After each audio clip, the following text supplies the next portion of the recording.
سوال یہ ہے کہ پاکستان کی کہانی کب اور کہاں شروع ہوئی اور کون سے اہم کردار اس کہانی کا حصہ رہے۔ میرا ماننا ہے کہ پاکستان کی کہانی کا آغاز 1857 میں ہوا۔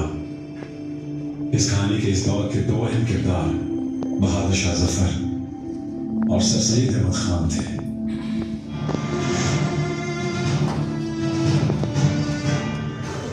1957 کے بعد برطانیہ کی حکومت نے براہ راست کنٹرول سنبھال لیا تھا Hindustan.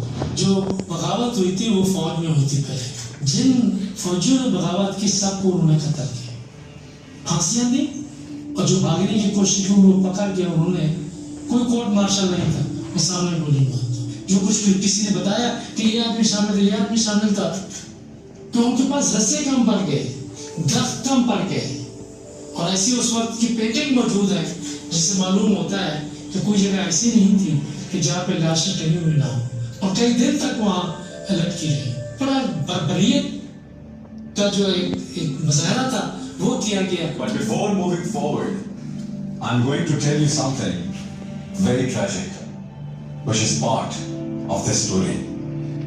The last Mughal emperor.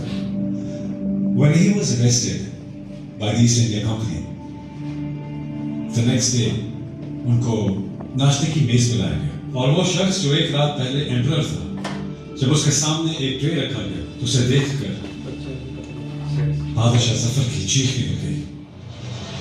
جس وقت بہادر شاہ ظفر کو گرفتار کیا گیا تو 3 شہزادے اس وقت موجود تھے۔ پھر یہ ہوا کہ ناشتے میں آپ جس طرح سے صبح کو انگریز کو ٹرے میں آپ بسکٹ ہے، چائے ہے، ناشتہ رکھ کے دیتے ہیں، تو صبح کے وقت ٹرے میں اوپر کپڑا ڈالا ہوا تھا اور شہزادے اور شہزادیوں کے ساتھ تھے صرف دل دکھانے کے لیے۔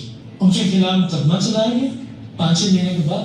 اب دیکھیں مقدمہ کیا ہے کہ بادشاہ ہے، مالک ہے ہندوستان کا، اس کہہ رہے اس نے غداری کی ہے۔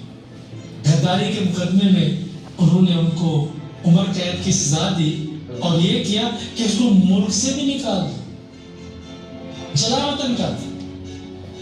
So now we know how brutal was British Raj, and why Sir Syed Ahmad Khan felt that he has to do something for his fellow Muslims. اگر Sir Syed Ahmad Khan